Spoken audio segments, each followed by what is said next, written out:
I feel like shit. Monday, happy days. Tuesday, Wednesday, happy days. It's just one of those happy days. The weekend comes, let's not go on. It's just one of those days where you don't want to wake up.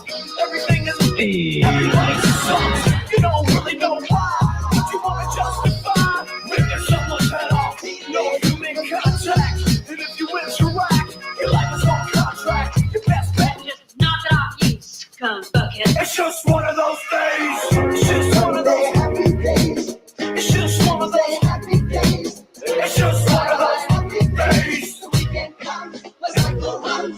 Ready to make It's just one of those days, feeling like a freight train. First one you complain, leaves with the bloodstain. Damn right, I'm a maniac. You better you, cause I'm fucking up your program. And you go stuck up, you just locked up. That's the line to get fucked up. Your best bet is to stay away, motherfucker. It's just, I'm losing my cool. it's all about happy days. It's just one of those, Happy days. it's just one of those Happy days. The weekend comes, let's not go on. Ready to make I feel like shit. My suggestion is distance. Right now I'm dangerous. Right now I'm dangerous. Something's happening to the bonds. My day keeps going this way and this way. I'm gonna pop you one so you'll stop playing games. Give me something free. Give me something free. I hope you know I pack a chainsaw.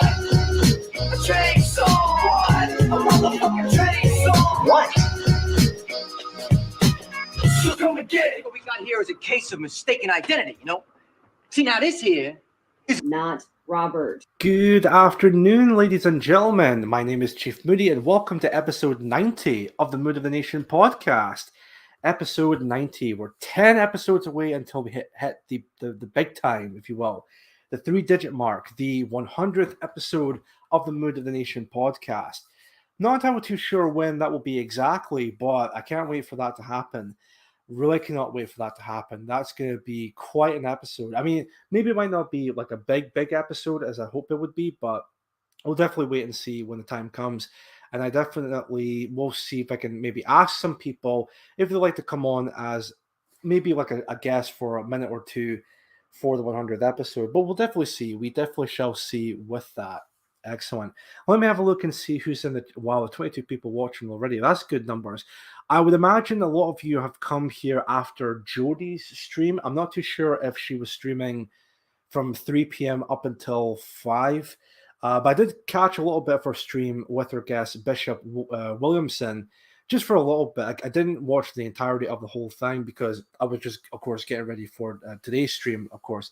That also being said, today's episode will be 5 p.m. and maybe I'll finish a little bit earlier than expected, than usual. Not like too early, say like up until maybe 7:30. No, nothing like that. I think I'll finish the stream around about oh no, wait, sorry. 5 o'clock just now. It usually would be. Oh, sorry, my bad. I thought it would be after like 7:30. No, nothing like that. No, I think I would finish the stream around about say 10 to maybe 5 to 7. The reason for that being is because later on I'm going to be going out to get something for dinner, and then I'm going to be coming back. Need to be back at the house around about say 8ish. I'm going to be talking to like a couple of folk from PA Scotland, kind of a thing.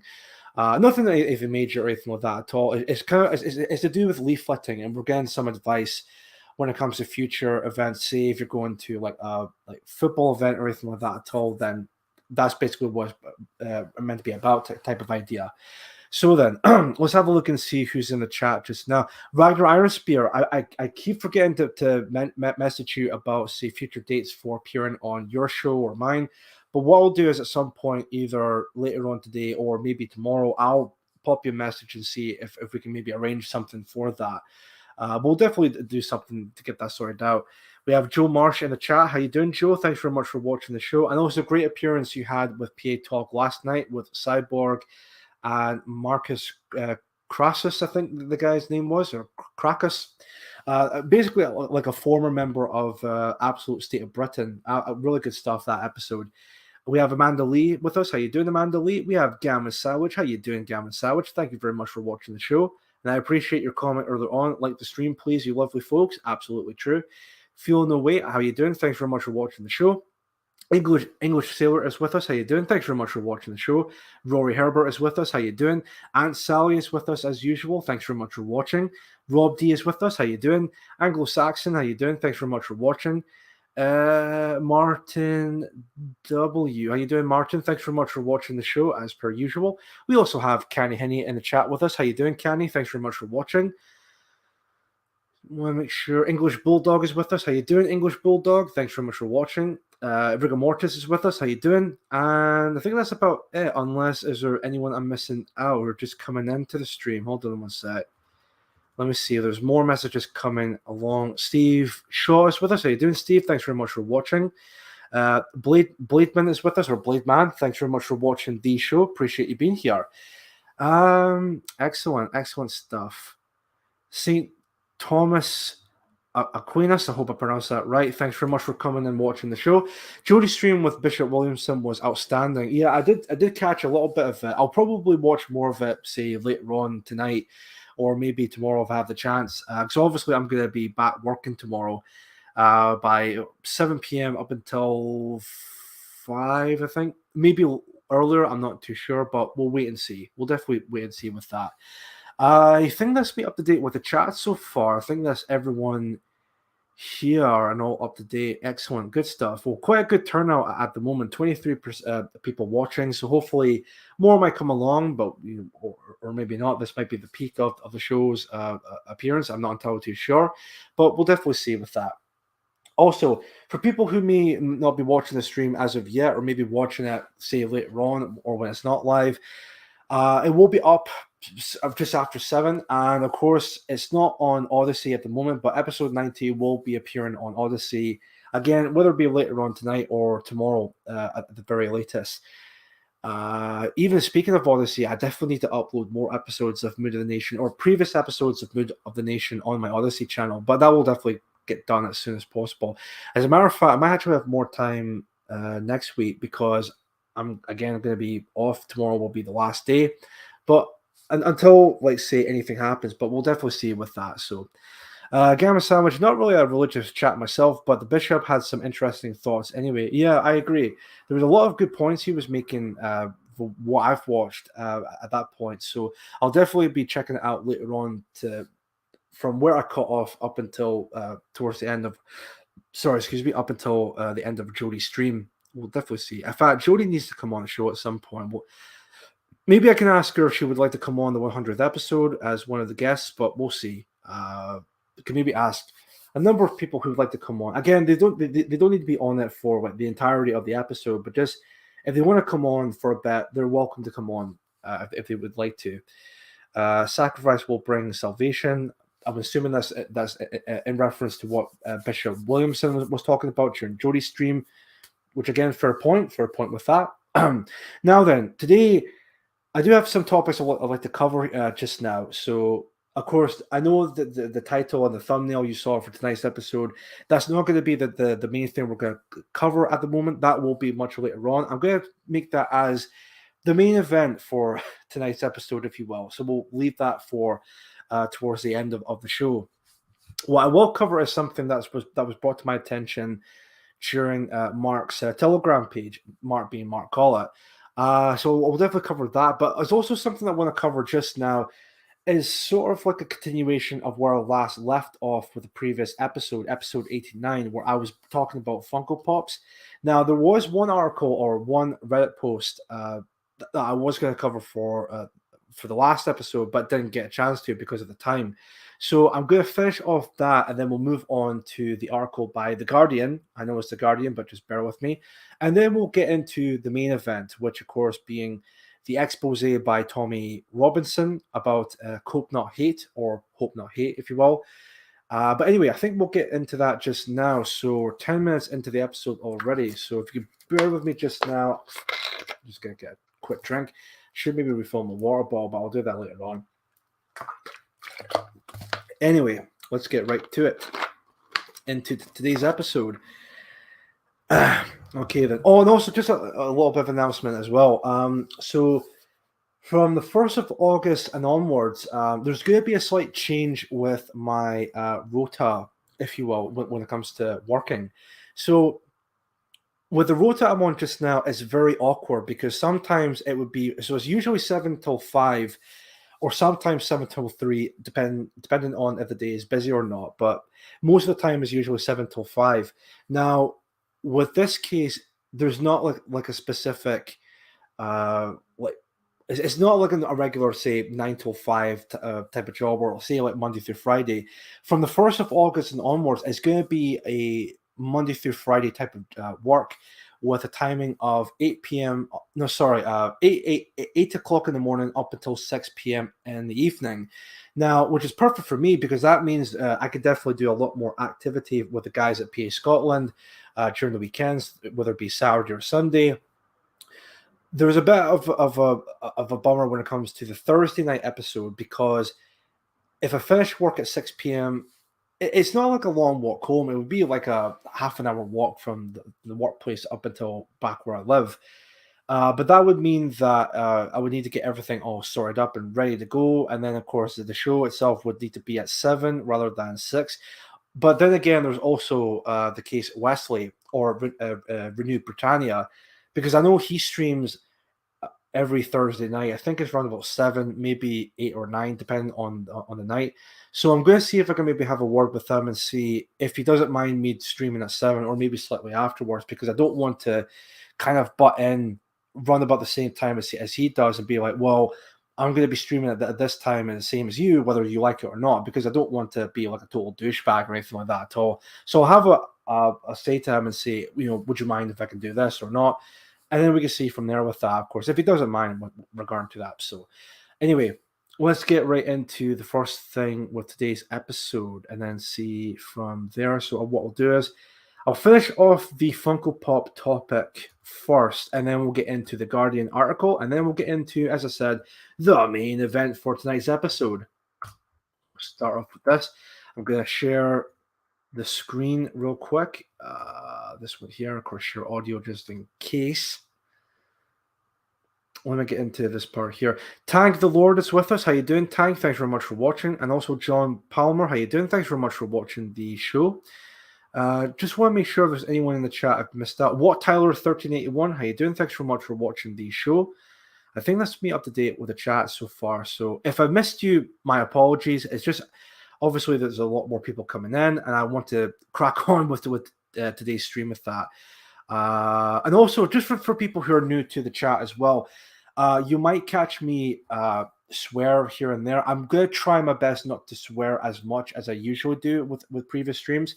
I'm actually been thinking about doing like a no swear stream at some point in the near future. So if you do hear me swear, and if you're not a fan of swearing, my apologies in advance. It's just how I express myself. But I'm trying to swear less and less with each episode going forth with that. Chief Woody, good to see your face. Thank you very much. Feel no way. I appreciate the comment. As a matter of fact, I keep getting a lot of people making a similar comment to that with episode 88 and episode 89. I keep seeing comments popping up from here and there, basically telling me that they appreciate the face out, if you will, and people making comments about how handsome I looked and all of that, which I was yeah, I mean, I appreciate the comments, don't get me wrong. I'm very flattered, so thank you very much for the comments of saying I'm handsome or anything like that at all. So again, I appreciate that. So anyway, enough of that. Let's move on to the first ever topic. So is it all to do with Funko Pops? Shinobi, OMG, you have a face. I know. I'm not an avatar on the internet kind of an idea. So if it's kind of similar when it comes to the previous PA conferences, it's like, oh, he's real. He's a real life person. He's an actual person. Oh my god. But yeah, so we'll get into this here just now. So just checking my Telegram notifications. That's fine. Anyway, so here's where we last left off with this Reddit post about Funko Pops. CMV, Funko Pops are terrible and a waste of money, which strongly agree with that. I strongly agree with that. There definitely are terrible and a waste of money. They're basically a hunk of plastic I would assume they were produced from China, costing about between say like £10 to £15, depending on the Funko Pop itself. But give or take, I know there may be a slight price differences in America or Canada or anywhere else. But anyway, let's get right into this. So the original post in question reads, I'm going to keep this short. So number one, the style makes them all too similar. They have expressionless faces and all stand in the exact same stance, causing any display you use them in to look boring, which I definitely would agree with that. I don't understand how I don't see how there's such an appeal to those type of figurines regarding to that. So for those who don't know, let me just give you guys a bit of an example of what a Funko Pop is, just for those people that don't know what they are. I'll just type in Funko Pop, and I should have images of them as examples type of idea. Let's see if I can get this up here real quick. So if you can see the screen, it's basically something like this. So again, more specifically with Funko Pops, you would get, say, very popular intellectual properties, say like Disney or Marvel, DC, Star Wars, you name it. Any like say comic book figures or anime type of figures, then yeah, you name it, that type of idea. That's what they mean by expressionless, like soulless type of figures that literally do absolutely nothing but just sit or stand on your shelf or wardrobe or table, wherever where people would normally place these figurines at. So that's what they basically look like. And again, even I don't really see the appeal of them, but apparently they're really popular with a lot of people, but give or take. I'm also going to quickly open up the chat on my phone just so I know that what's being said in the chat as well. So if you can, guys, bear with me just a couple of minutes, and it should be up and running with that. Okay, 1 second here. Should be up here the moment. I should have had this up before the show started, but that's just me. What can you do? So here we go. Let's have a look here. Funko Pop Enjoyers. Oh yeah, I've seen those. Not my taste at all. I can definitely see why. Chief Woody, it's because you are passionate about what you believe in, mate. Oh, thank you very much, Amanda. Greatly appreciate that. Let me see here. The video, lads, and thumbs up the video, lads and lassies. Thank you very much, Shinobi. I had a good look at Funko Pops after that last stream. Good lord, they're retarded from Gamma Sandwich. Yeah, I don't blame you with that. Steve Shaw, well done, Chief Woody, for putting your face in the public domain. That's because you know what sacrifice means. You have sacrificed your safety for your beliefs. You're a leader who leads by example. Oh, thank you, Steve Shaw. I wouldn't call myself like a leader type, but I appreciate the comment nonetheless. So thank you very much for that. To be honest, people that collect Fortnite skins are worse than Pop Funko collectors by rigor mortis. Yeah, I could see that point. I've never played Fortnite myself. To be honest with you, I don't really play games that are meant to be like really popular. I think because of how popular something is, then the less likely I will watch it or play it, because what usually kills it is the hype kind of idea. Like the hype usually kills it because of how popular it is. So say with something like Stranger Things or Fortnite or Minecraft, the Marvel movies, you name it, that type of idea. John Palmer, I know 50-year-old men who collect those demonic dolls. Oh God, even almost everyone is buying these at this point. It's pretty sad. It really is. It's pretty sad, but right, okay, that should be fine. Howdy from Kingdom of Vinland. How you doing, Kingdom? Thank you very much for watching the stream. Have to confess, I thought the Big Bird one and the Teletubbies ones were quite cute. Sorry, I mean, okay, you're entitled to your opinion, Amanda. I'll leave you be with that. Fair enough in this case. Anyway, continue on from that. So that was the first part. Second point, the price. $15 is too much for a chunk of plastic, which a lot of the time has minimal paint application. Again, fair point. Third and final point, there are inescapable. Every time I enter a collectibles shop, they are filled wall to wall with Funko Pops. If you're lucky, there might be a few other things tucked away in a corner. In summary, Funko Pops equal bad. Now, I know there's a bit of an argument Top of the morning, Moody. Green Dragon, thank you very much for watching the show. Greatly appreciate you being here. Anyways, I was saying, Funko Pops, I think, are definitely a waste of money. I really don't see the appeal of them because, again, they basically take small figures that are adapting from intellectual properties, and they cost, well, depending on the figure themselves, it would range from between 10 to 15, maybe 20, maybe upwards of 30 to 50 pounds. Again, that really ultimately depends on the figure itself, because sometimes you would get just the actual figure alone. Sometimes it would come with a figure or maybe like a stand, like a scene from a movie or TV show or anything like that at all. Sometimes it could be like a really giant Funko Pop. So I don't know where you would fit that, but nonetheless, people collect that anyway. Now, for Martin in the chat, I like that Mr. Bean one. I mean, the Mr. Bean one is kind of funny, but even still, the amount of cope I'm seeing from some of the comments being brought back in this page here are just hilarious. Let me see if I can read some to you guys just now. Here's this one. Who are you to determine what other people should find cute and choose to collect? Just because it is not of interest or of value to you does not mean it is a waste of money to others. I mean, at the end of the day, it really is, because again, you're buying something that's a hunk of plastic that's meant to be put on a shelf, and then it just stands there. That's it. You can't really do anything with it except for maybe twisting the head like left to right, and that's it. That's pretty much all you can do from what I've seen from these previous Funko Pops. So a lot of coping from this page, a lot of you can even maybe say a lot of libertarian points of view coming from these groups of people, but it's expected because again they're trying to cope the idea of like giving like a justification of buying these Funko Pops to begin with. Let's see. Here's a really good one. Why is it your business what other people decide to spend their money on? Again, we're probably possibly like a libertarian here. I don't know, but it kind of comes off as. I can make the same argument about my collector, or sorry, any collector hobby or any hobby in general. Again, this is just another cope and see type of argument, or you could maybe say like a libertarian argument. Again, it's just a justification of buying these retarded figures regarding to that. So, but anyway. Let me see here. There's a lot to go over with that. Okay, the part that I agree with you, they're just there because of the new wave of LMAO, I'm so nerdy XD, people who want to collect stuff and pour their money into their new hobby, pero no mucho, I don't know what the hell that means. Usually people focusing on quality over quantity will go to nerderoids or action figures. All right. Again, that's a bit of a waste of money in and of itself, but there you go.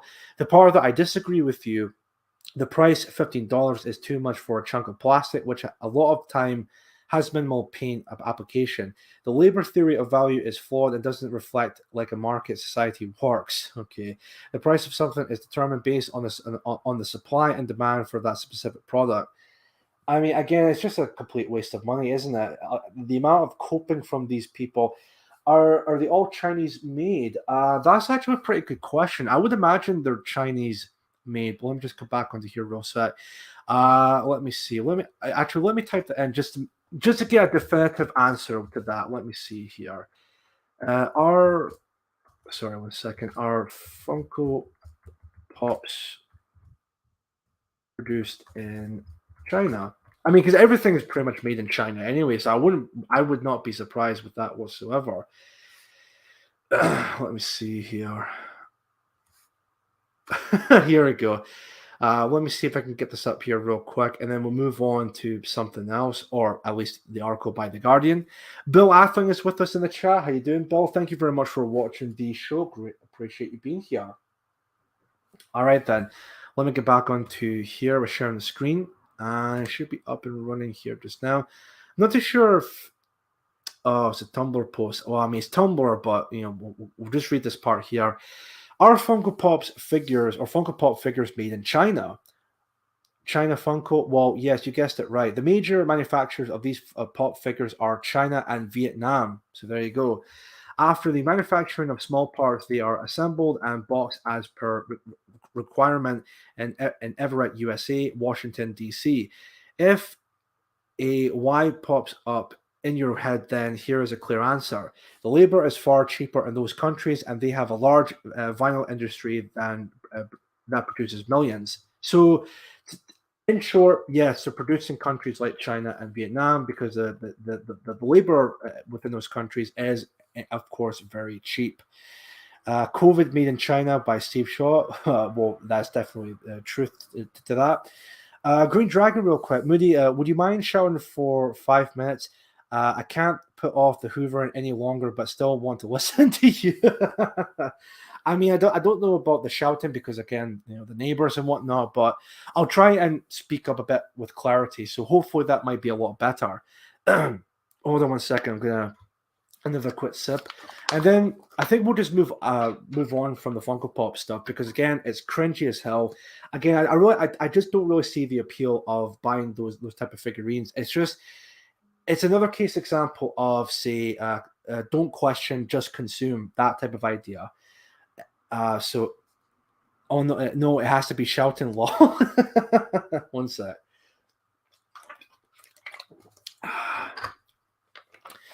From Shinobi, yep. No wonder China is winning and buying whole nations. Yep, there we go. Chinese poison by Feel No Weight. Yep. The audio is okay, Chief.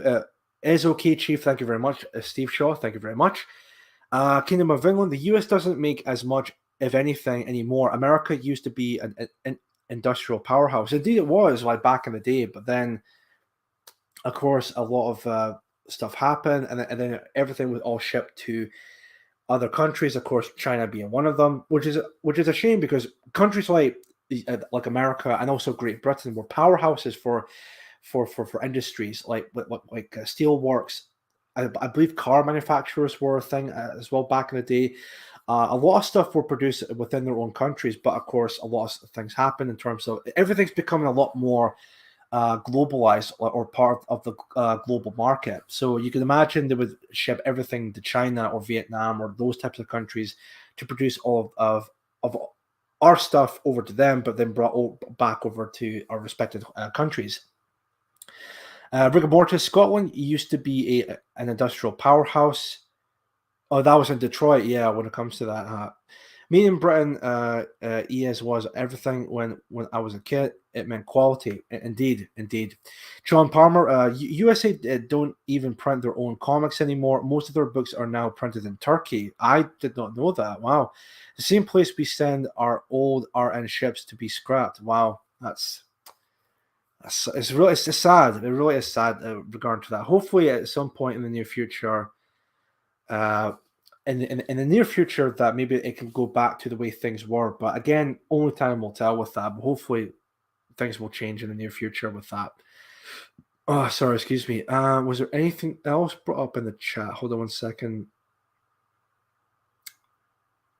No, I think that's about it. Yeah, everything up to date with the chat. That's fine. No worries at all. Oh, English Rose is with us. How you doing, English Rose? Hello. Sorry I'm late. I was late leaving work. No worries, English Rose. You're just pretty much made it on time.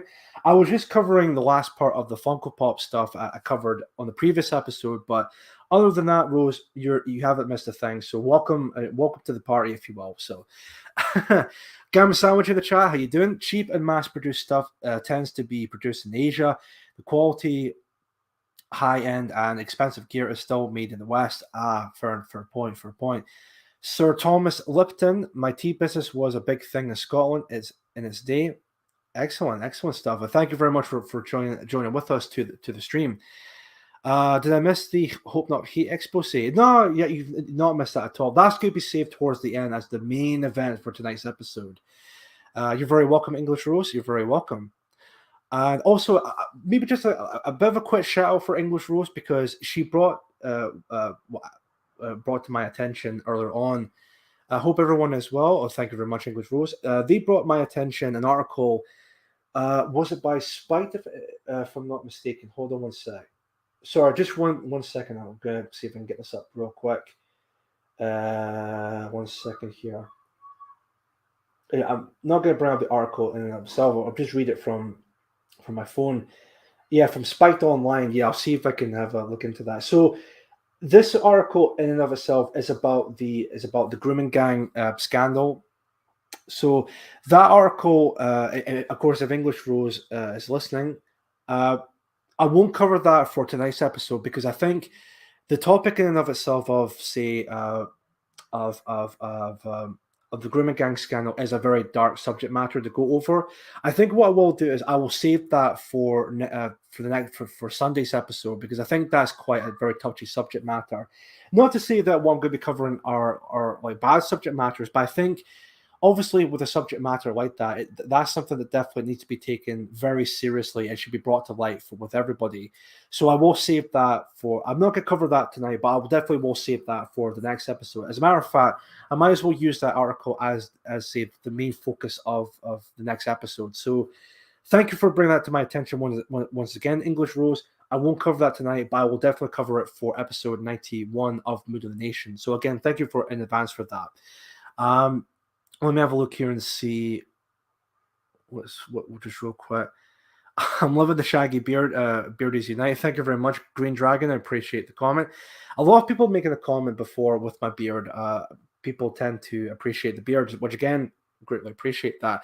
Definitely need to get myself a haircut. So I'll definitely see if I can maybe book an appointment at some time next week, so I can definitely get a haircut, and maybe I can get myself another like a razor or a shave. Again, not to completely cut my beard off, but just to kind of tidy up a little bit because it's at the point it's completely. What was it that Sam said when I uploaded a photograph of myself when I was delivering leaflets during April? When it comes to the white replacement or the 2066 leaflets by PA. It's quite it's very like a very grizzly look, my beard at the moment, so I definitely want to maybe give it a slight trim just to kind of tidy up just a little bit. So we'll definitely see with that in the near future. So let me see here. Chief Woody, a lighter shirt would outline the beard. Fair enough. No, shaggy beards has to stay. Don't be going all tidy. Fair enough, Green Dragon. Let me see here. Gizzy Stripe, how you doing, Gizzy? Thanks very much for watching the show. Please say a prayer for Joe Biden, who has caught COVID-19 again, despite being quadruple vaxxed.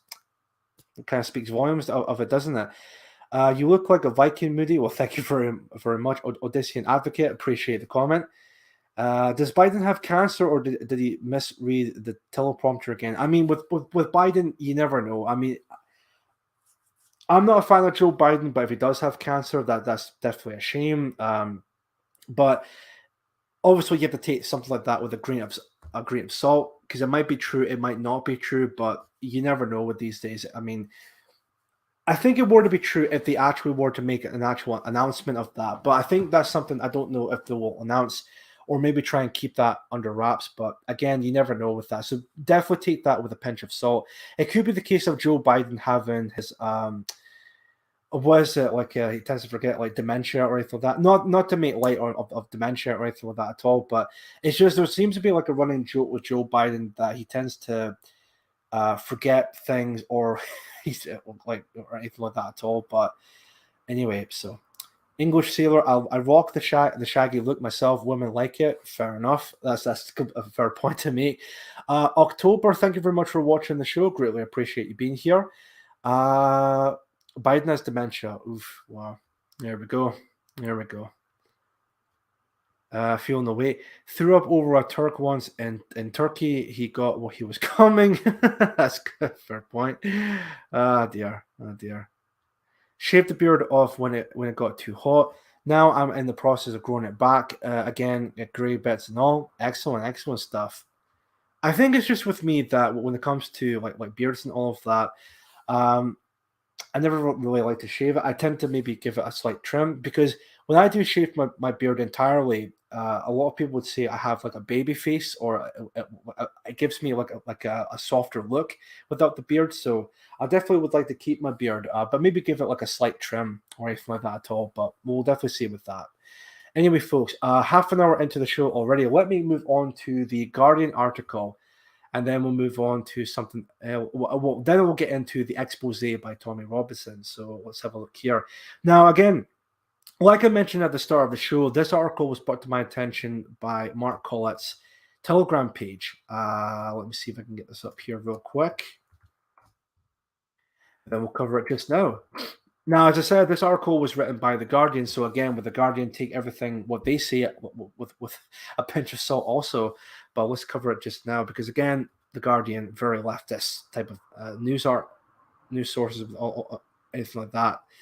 Got nothing positive to say about Brandon. Fair enough, Martin. Fair enough. Let me see here. And it should be showing the page up just now. Oops, one sec. Because I'm happy, whatever. By The Guardian, UK people of colour 4 times more likely to live in areas at higher risk from heat waves. Study found that the most at-risk neighbourhoods were also among the most ethically diverse and have lower carbon footprints than average. Well, there you go. So, let me see. I'm sharing the screen. That's perfect. Just viewing it on my phone, just so I can also see the chat as well. Before I begin, let me just have a quick sip once again. I'm almost about to finish this bottle, but I'll see if I can refill. Oh, actually, is there water in my water bottle? Hold on one sec, folks. It's not particularly warm today, but it's a bit. Sorry, excuse me. It's a bit mild. It's not as warm as it was than the previous nights, but I think it's a little bit mild. But even still, you still kind of need to hear. I still need to have a bit of a drink here and there. So. Thankfully, yes, there is water still in my water bottle, so I'll use that after I finish my cola. And let's have a look here. From English Rose, real quick. We knew it was coming. In every situation, there are the victims. I know every single thing is like the non-whites are the victims, but the white people are the actual main problem of the situation. Which, I mean, again, it's all part of this whole anti-white rhetoric that's been thrust upon us at this point, isn't it?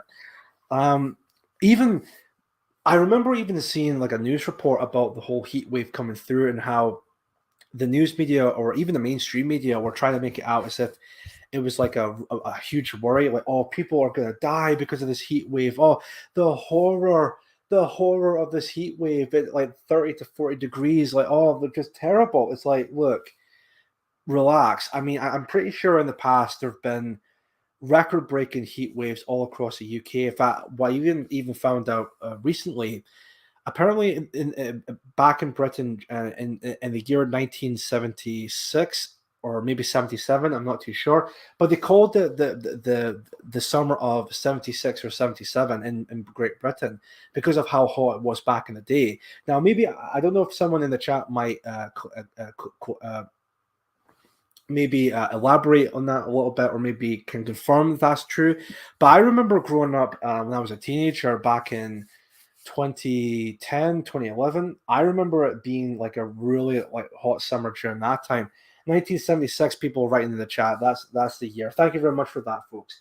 But yeah, again, it's just another case of trying to blame white people and also trying to bring up the idea of climate change, and also in this case trying to enforce more laws, more regulations of why we should protect the people of Britain from this massive heat wave. Like, oh, this horrible heat wave. It's like it's summer. Okay, 76, the endless summer. Who remembers 76? All the news coverage was positive. Of course, nowadays is a polar opposite. It's all negative. Oh, the horror of this heat wave. It's like, mate, relax. Anyway, let's get right into the article itself.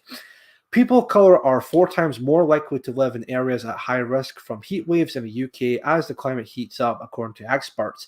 Researchers at the University of Manchester and Friends of the Earth found 1 in 3 people from minority ethnic groups lived in areas most exposed to extreme heat, compared with just 1 in 12 white people. Overall, almost 6 million people. Anyway, moving on. Were found to live in neighborhoods at risk from high temperatures, with black and brown people disproportionately represented. The average proportion of people of color in high-risk neighborhoods was 28%, compared with a national average of 9.5%. The top 5 local authorities with the most quote-unquote at-risk neighborhoods were Birmingham, Newham, Tower Hamlets, Hackney, and Nottingham. all among the UK's most ethnically diverse areas.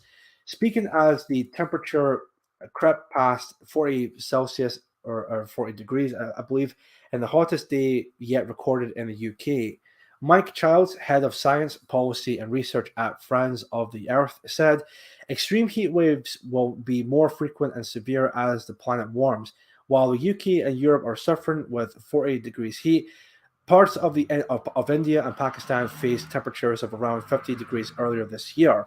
Our research shows, our research shows that the poorest people and people of color are disproportionately impacted by extreme weather in England. Sorry about that. That's just the neighbors. I don't know what's going on there.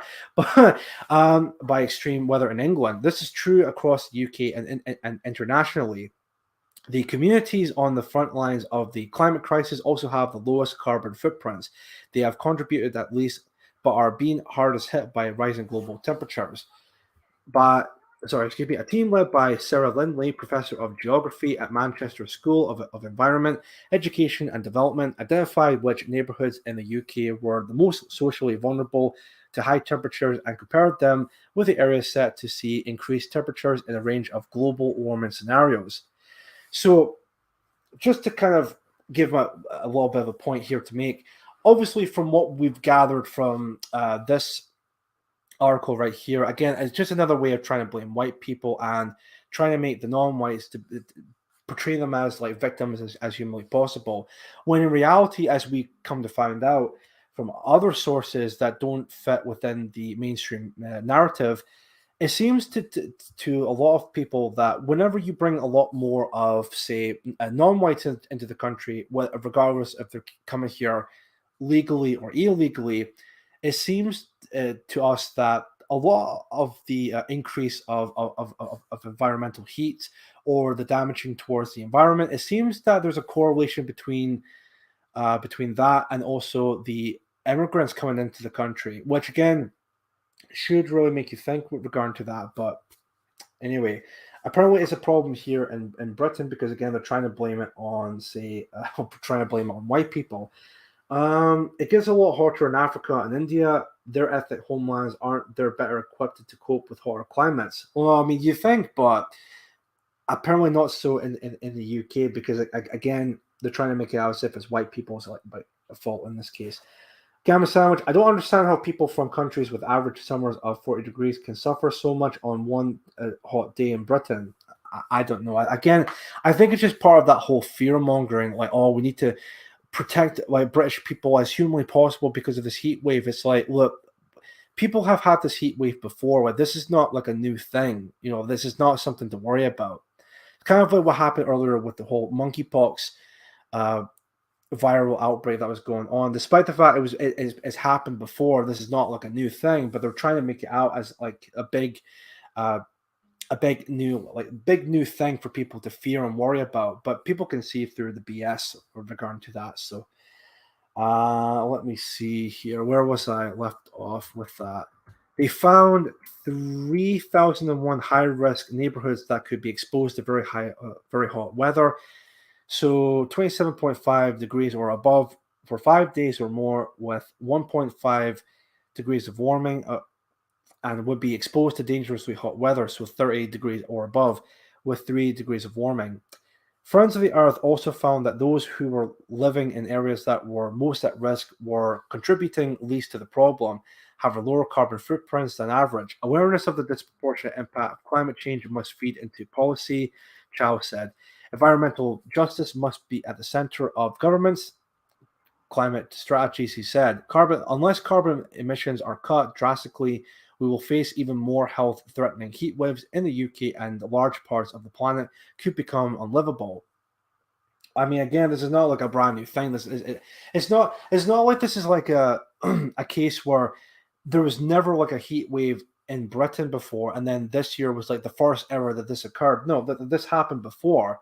This isn't like a brand new thing or anything like that at all. And the fact that they're trying to make it out that it's white people's fault, and that they're trying to make the non-whites as the victims, it's like, well, to be honest with you, there is a simple solution to that fact when it comes to damaging the environment.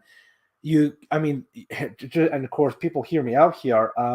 you could get rid of the very people who are causing these increased temperatures to begin with.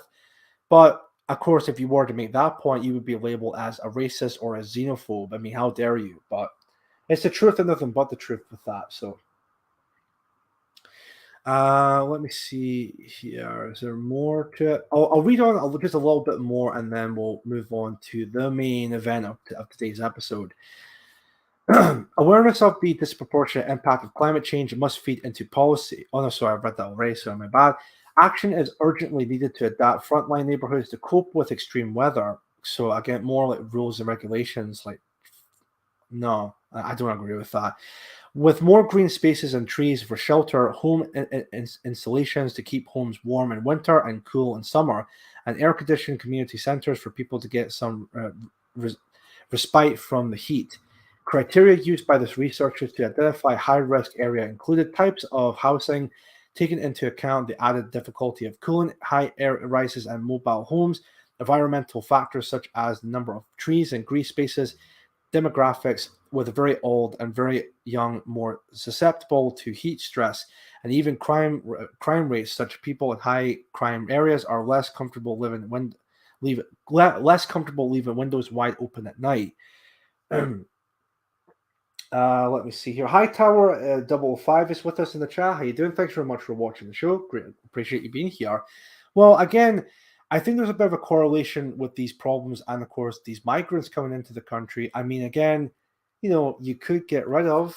I'm just saying that you could get rid of these groups of people, but no. Again, if you were to make a point like that, you'd be labeled as a racist or a xenophobe and deserve to have your life destroyed or something to that effect. But anyway. Let me see here. Separate research by the BBC supported the findings, cross-referencing satellite heat map data with deprivation statistics. The broadcaster found people in deprived areas were more than twice as likely to live in places which are significantly hotter than the neighboring places. And that's pretty much the end of the article. So basically, white man bad, non-whites good, and they're the victims. Well, despite the fact they're the ones that are causing the heat wave or damaging to the environment all across the UK, but hey, there's an old saying, diversity is our greatest strength, or anything like that at all. So, but simple solution to the problem is you could just get rid of these migrants, but whatever. Let me see here. Gamma Sandwich in the chat. Hear me out on this. If we get rid of the liberals, the climate change panic goes away. Simple, really. Yeah. Great point. Great point with that. Let me see here. Rigor mortis. I like how they cut down green belts to make room for migrants, then complain there is not enough trees for ethnic communities. I mean, you think there'd be some bit of self-awareness with these people with that, but apparently not with that whatsoever. We usually get a mini heat wave at start of September. Yeah, I've noticed that in the past, where some days in September it could be like really, really hot, which I don't understand that, because that's usually, say, the late summer going towards autumn, say like October time or even November with that. But just 1 second, I'll finish this bottle, and then of course I've got my water bottle just to clear my throat a little bit. So 1 sec. There we go. Let's see here. All right, cool. The bin. Anyway, so let me have a look here and see. They want the blacks to move into the lovely villages we have around the nation. Yeah, I know, but I've even covered that on the show before, and there's been tons of articles about this, where villages within, say, like the countryside, or like, say, mostly predominantly white areas in Britain, they're too white, and we need to diversify these areas. And, we need to have these villages and these small towns to embrace multiculturalism and all of that. Despite the fact we've seen places in London and of course areas like that, they've been overrun by these migrants, and of course crime rates have risen. And of course, you would see even something I've talked about before, even in a debate I had with Quick Sticks Productions, the mention of, say, white flight. So basically, white people who lived in major metropolitan cities like London or Manchester or anywhere like that, they see a vast increase of these immigrants coming into the country. Again, regardless if they come into the country legally or illegally, they move into these areas. There's crime increases, and there's a lot of say animosity, if you will, and the white people living in those areas can't stand it. Then hence why they move to much quieter, more white areas, because again they can't stand of this multiculturalism that's been thrust upon them against their will regarding to that. Just over from the Based Williamson stream, that was incredible. Jody K's from Jody K's channel. Thank you very much, Dragon Energy, for tuning in. I hope you've enjoyed Jody's stream earlier on. I don't know what's up with my nose. I don't know if it's that hay fever coming in or but anyway, and house prices it goes down. Yeah, with that. Emmanuel Macron, it's your duty as a European to race mix with Africa. I would imagine he would say something like that because him being a globalist shill himself, but I didn't think he would go to as far as saying something like that. That's crazy. That get out of Europe and go home. Yep, indeed, that's definitely true with that. Let me see. John Palmer. We know who is pushing this filth. We know who hates us as a people, us as a nation, and our history and heritage. We know the blacks are just the tool used against us, not the enemy. Exactly that. I think we all know the very culprit who are actually behind this mess to begin with. I might as well just say it on the show. The Zionist Jews. That's what definitely we'll say. Some people might say, "Oh, he named them." Yeah, well, that's who exactly who are pushing this agenda, isn't it? The very groups of people who are pushing this agenda, yet they're the same group of people who believe that Israel is a Jewish state and it should be a state for Jewish people. No mass migration in Israel, no any open borders or anything like that at all. But yeah, they push all that kind of stuff onto, say, into Europe. I think we all know exactly who's behind this whole mess to begin with. Even Steve Shaw in the chat is also pointing that out as well. So, Martin, they haven't got a clue how many illegal immigrants are in the UK. Probably about 2 million. Again, I wouldn't be surprised at that amount. So, sorry, just scratching my nose. Right then, what time is that? Let me see. I actually cannot believe it's almost come up to 6 p.m. already, so that's good. Just before I get into the last and final topic, or the main event, if you will, I just want to mention real quick, hopefully everyone's enjoying the stream so far. We're almost an hour into it, which I can't believe is that almost done already. But if you're enjoying the stream and if you're new to the channel, please subscribe to my channel. Also, if you could follow me on different platforms, say Odysee, and also follow me on Telegram if you haven't done so already. If you would like to contribute to my work financially, you can follow me on Ko-fi and of course donate to me there. Or if you want to PayPal me directly, again, my PayPal link is down in the description down below of the stream. That is, of course, if please don't feel obligated if you have to.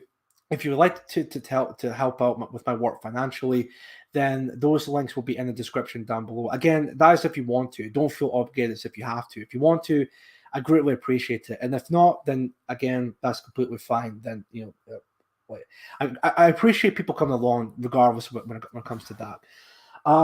Linda Hunter in the chat. How you doing, Linda? Thank you very much for watching the stream. Please put your sunglasses on for a moment. I guess this is all to do with the with the aviator I have. Well, it's not my actual sunglasses if I actually do have them here, but I'll put them on a set. I actually do have something else entirely. I'll put these on in a moment. But tell me what you think when I put these on, because I think these will make me look like a right douchebag. Hold on. What do you think? Hey, I look like Baked Alaska, like a complete knob. These were actually given to me at it wasn't a Christmas. Well, it was coming close to Christmas. This was actually given to me by a friend of mine. I won't name his name because again, he's not like a public figure, but he's part of PA Scotland. He given me these glasses. I'm not entirely too sure what I would use them for, but if I were to make a parody of like maybe making fun of Baked Alaska, because I think he's a guy who definitely deserves all the flack he gets. I would definitely use these as like a bit of a cosplay of Big Alaska because I think these look fucking horrible.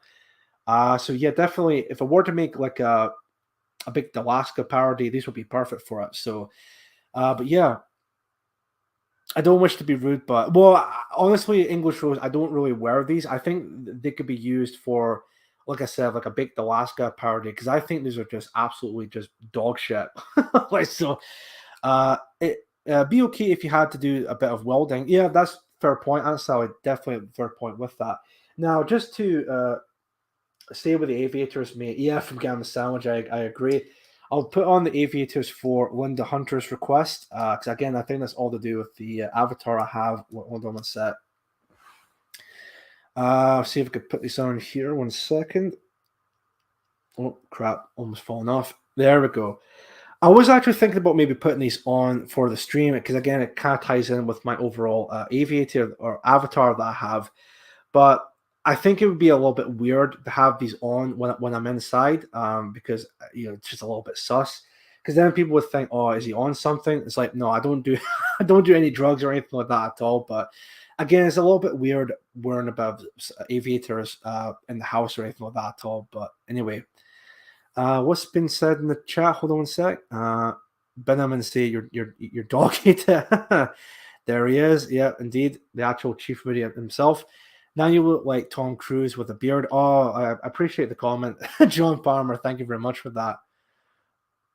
Let me see. Now, don't talk to the feds now, Moody. No, definitely not. I'm not like Big Alaska, who is taking a plea deal and then going to be going to prison, possibly throwing everyone from America First under the bus because he's an absolute gutless, no principle coward that he is. But anyway, don't want to start any drama, any drama or anything like that at all. But as you can tell from what I've said, I'm not a fan of Big Alaska or anyone from America First. I think they're an absolute joke. But regarding to that, don't mess with Chief.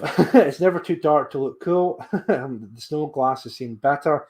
I'm not gonna wear I'm not gonna wear these again. Absolutely not. I'll definitely keep them for like a future video. So again, my apologies if I keep on repeating myself here, but I think I just want to make the point very clear. If I ever want to, let's say, like make like a Big Alaska parody, I think they'll be perfect for it. So, but we'll see with that. So 1 second, I'll get a drink of my water. Nice. Yeah, I think a lot of people in the chat are actually preferring the aviators than the actual pet vipers. I think that's what they're actually. Are they called that? Wait a minute. Yeah, pet vipers, right? Okay, don't know why they're called pet vipers, but anyway. Sensum Camino is in the chat with us. How you doing, Sensum? Thank you very much for watching the show. Why is Peter Sutcliffe in Shades presenting Chief Moody's show? Only joking, mate. Good to see you back. Only just finished work. Otherwise, I would have shared the link in Telegram. No worries. Thank you very much for the comment. And thank you very much for tuning in to tonight's episode. Greatly appreciate that. 1 second here. I've got a lot of notifications on Telegram. I can't believe that. Right, that's fine. No worries. Perfect. Right then, I think we can get into the final topic at hand here, which is about, well, I hope to be like a final topic. Depends on what time we get. So there's only one fitting punishment for treachery. Yes, I agree. I agree with that. Chief Winnie, do you agree that PA should adopt NJW's going free lexicon? I think you all should. I mean, I like Jason, and I do watch his streams from time to time. I do watch sometimes PWR because I know he's a co-host on that show with Mark. I do enjoy a lot of the streams what Jason does promote, or no, like Guilt. Sorry, excuse me. So I mean, yeah, I would definitely say it should be open to that idea because I think there should be a case of a bit of like white positivity because again, what we're seeing at the moment today is that there's a lot of like very anti-white rhetoric being thrown across the West, and I think it's a good idea to maybe have a bit of white, like a bit of a white or going free when it comes to that, like a white positivity regarding to like white people, because again, a lot of white people at the moment are very conditioned to not really be a collective, not to celebrate their history or their culture or even the race for that matter, but instead they should be celebrated as individuals and embrace the idea of individuality, democracy, libertarianism, if you will, or even liberalism when it comes to that. But I think it's about time we actually maybe should embrace some of the white positivity when it comes to that. To be honest, I find Jason a bit preachy sometimes. It gets hard to watch.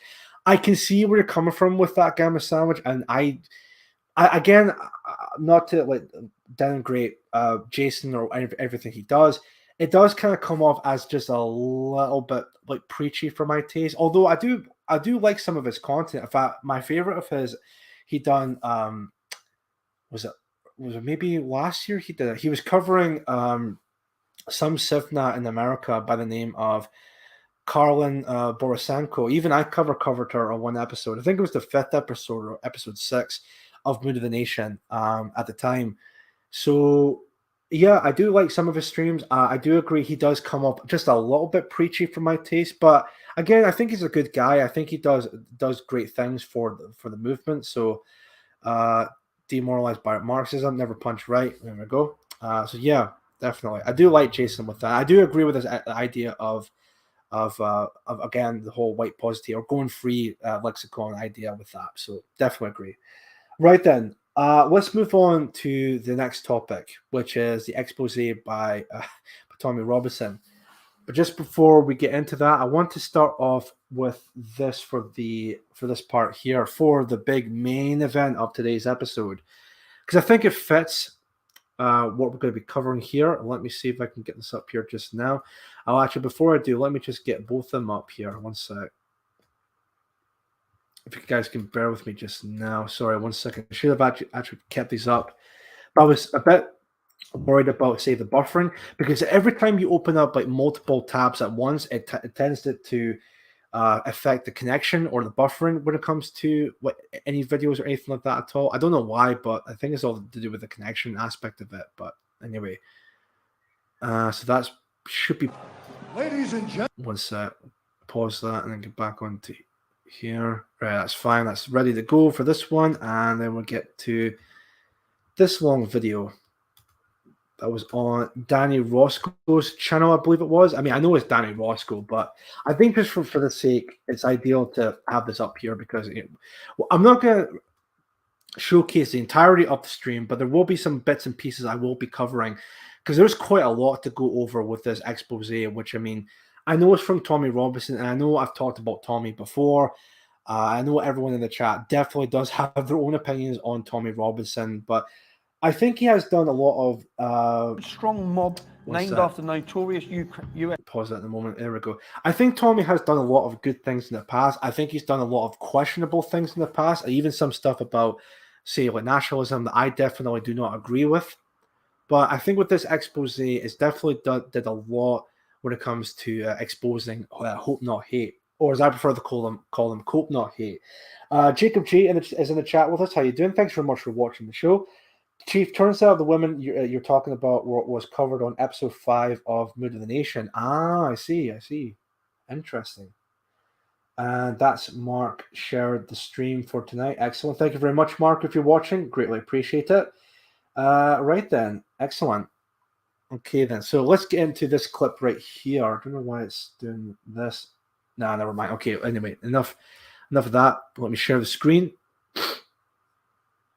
Zionist, yeah, when it comes to Tommy Robinson, I know. sorry. It's my hay fever kicking in, so I'll try. Hopefully the hay fever will not be taking over when it comes to the show, but let's have a look here. So let's have a look at this real quick. This is for the main event tonight. Let's have a look here. Ladies and gentlemen, this is the main event of the evening. And now, it's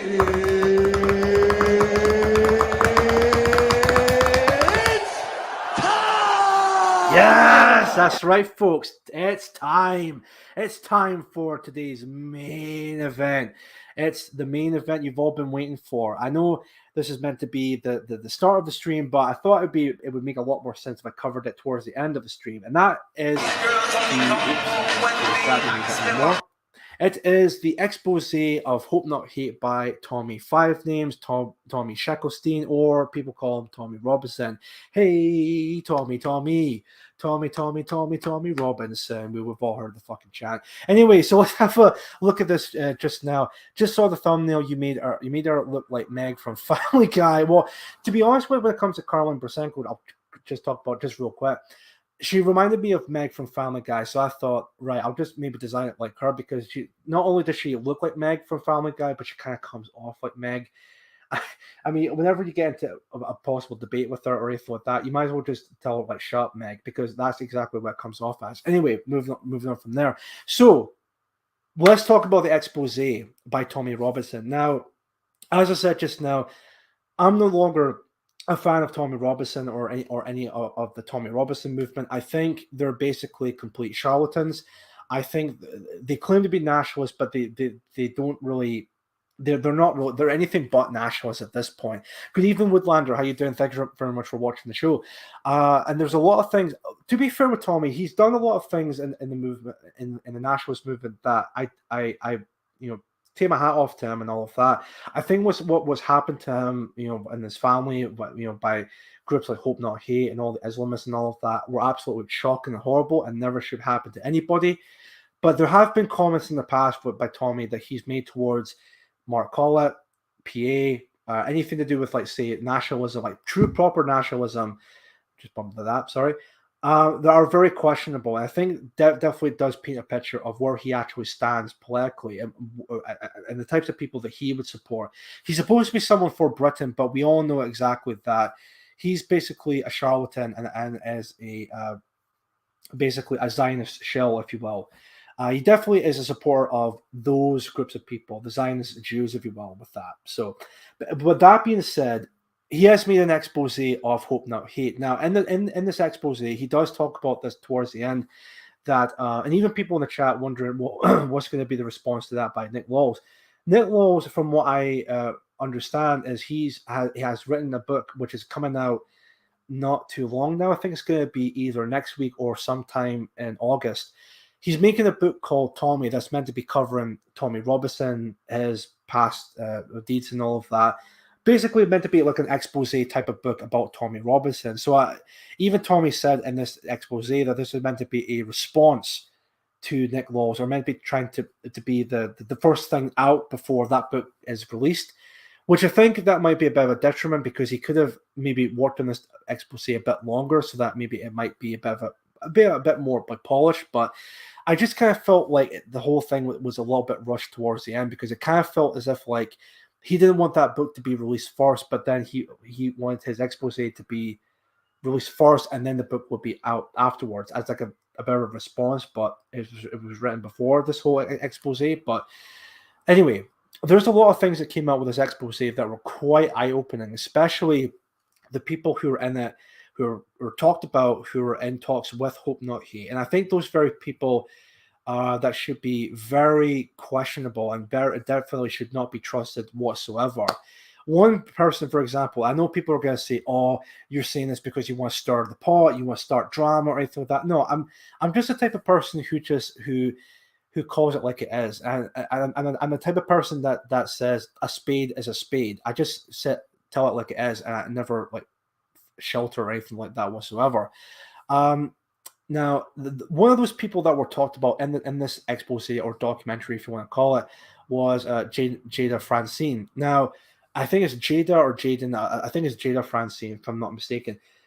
Everyone knows within the national circles who she is. She was a former member. I think she was one of the leaders of Britain First. I know Paul Golding was the leader of Britain First, but she was like the side-by-side leader of with Paul Golding. Now, she was a staunch supporter of both Paul and of Britain First. But then what we saw in the expose, she did a complete 180 just like that. And you think, well, how can that be when she was a devout supporter of Britain First and Paul Golding? So where exactly is this whole 180 coming from? Jada Francine, yeah, thank you again, Sandwich. And then, of course, you find out that she was paid by Hope Not Hate to make this like expose of Britain First, if you will, and make up these completely very how do you want us to say it, like very quote unquote damning evidence of what was done towards her by Paul and the people from Britain First. I mean, and I think it does paint a picture of, yeah, she took 30 pieces of silver, which I mean, by Joe. It really does paint a picture of who she really is as a person and why you should never trust anyone like her when it comes to any movement regarding to that. Someone who doesn't have any real sense of principle. And I think it does paint a picture of where she stood when it comes to patriarchal alternative. You remember last year, I think it was last year, when she was given all this talk about PA being like I think it was a honeypot or like something not to be trusted or anything like that at all. And yet what we found out in this expose, anything she said about PA can easily be directed or applied towards her.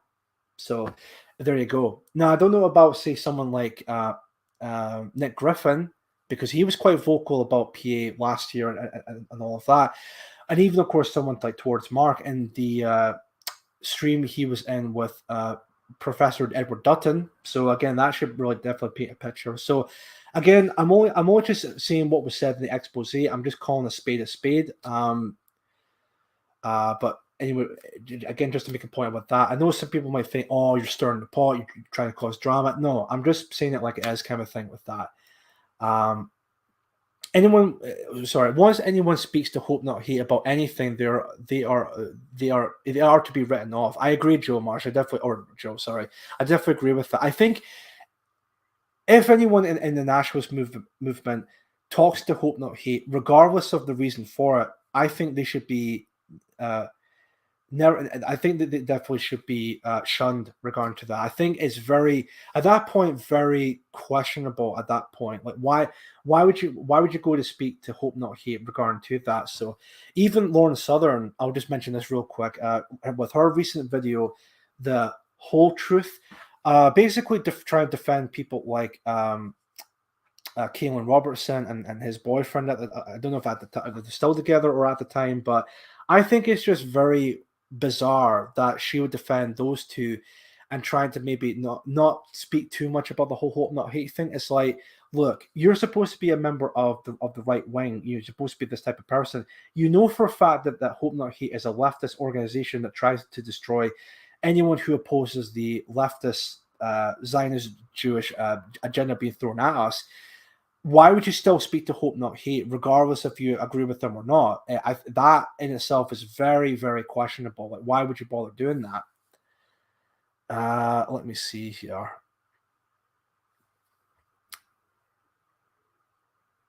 I must be honest, I like trolling Hope Not Hate's Twitter. Fair enough, Pure Nomad. Fair enough. Let me see here.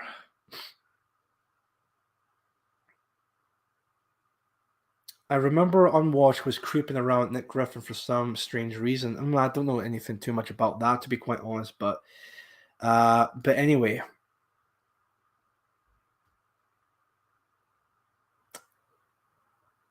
Nick Griffin never got over his loss of relevance, jealous as F of Mark.